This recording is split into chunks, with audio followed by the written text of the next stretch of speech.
Yes, Captain. Last night there were 3 fugitive slaves who appeared at the gate. The officer of the guard did not know what to do, so he let them in and kept them in the stockade. Runaways. Well, are they still here this morning? Yes, sir. Things are happening fast, Captain. Only a little more than a month ago, the shooting started at Fort Monroe. It's only been 2 days since I arrived here at this post to take command. And just yesterday, the voters of Virginia voted to ratify their state's Ordinance of Secession. They are joining the Confederate States of America. This fort is now surrounded by hostile territory in rebellion. And now I have to deal with runaway slaves. A tricky business indeed. Sir, shall I send them away? No. Send them in. I'd like to question them. They may have some useful information. All right, bring these men in.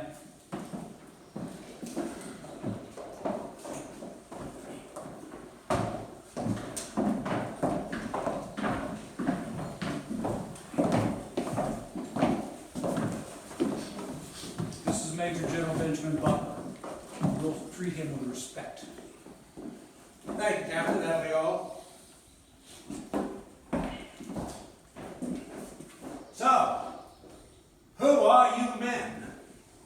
Where do you come from, and why are you here? Are you slaves? And if so, who's your master?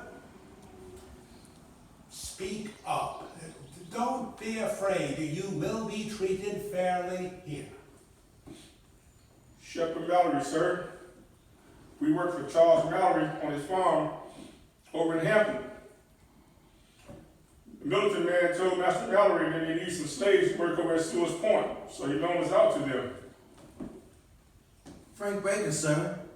We lived in Hampton all our lives. It's our home. James Sanderson, sir. And at first we thought Sewell's Point on so far, just on the other side of Hampton Roads. But you know, with the Army, first it goes here, then it goes there. Who knows where we'll go next? We heard they gonna send us away far from our home. Just a minute. What were you men doing over there at Sewell's Point? Helping those Army folks build their fortification. Digging ditches in the hot sun. Bad enough they sent us away to dig ditches. What if they sent us down to the deep south? We sworn we won't go stand for it. We'll run away. Tell me something more about these fortifications. Are there cannon there? They got 2 big cannon and fixing to have a lot more. Pointing in this direction too. Anyhow, we came in a rowboat last night, rowed across the water to here, following y'all's lighthouse. Why here? Why Fort Monroe? You Union soldiers are fighting the rebel army. And we figured you'd be glad that we run away from the rebels and you won't send us back. That's what they'll do if they catch us, or if you'll send us back. Where else can we go to? If we try to go home, they'll just beat us and send us back again. Soldier, take these men, but keep them close by. And tell the captain I would like him to come in again. Yes, sir. Follow me. What they gonna do with us? Will we ever see our families again? I don't know. We can only pray.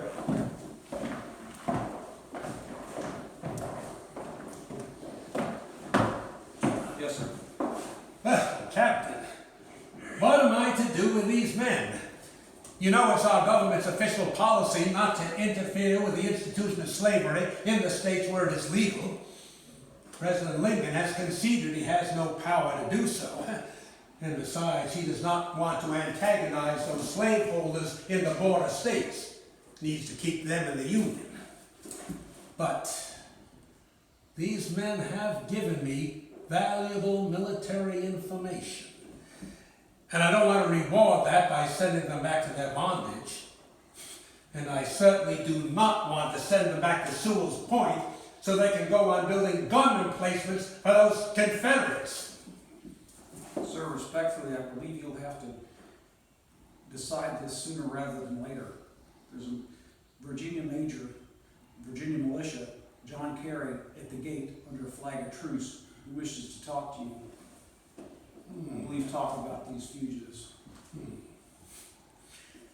You know, Captain, I was a lawyer in civilian life, and I was a good one. And I've been reading up on military law, and I might have an idea. I expect this Major Carey will tell me that I have to return these men to their master under our own Federal Fugitive Slave Act. In fact, it was just a couple of weeks ago I faced a similar dilemma up there in Maryland, where I was obliged to return some runaways. I didn't like it, but that was the law, and that was then. But that was also in a state which is unquestionably still part of the Union. What if I was to tell this Major Carey that by this ordinance of secession that was passed yesterday, you Virginians now claim that you are no longer part of the United States, and therefore cannot cite United States law to me? I am under no constitutional obligation to a foreign country, which is what Virginia now claims to be. What do you think he might say to that? Sir, I believe he might say it's a moral imperative to return his property. Property. Property. Yes, these southern slaveholders say that they own their slaves as their property. Is there not in military law, does not military law say that I am entitled to seize property which is being used against me by an enemy? Yes, sir, I believe it does. Well, these three pieces of property in the next room have certainly been used against me, building fortifications for cannon that are pointed at us. Therefore, I shall seize and hold this property as the rules of war allow. Captain, tell my orderly to saddle my horse.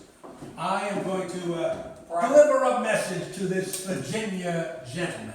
Private, settle the general's horse.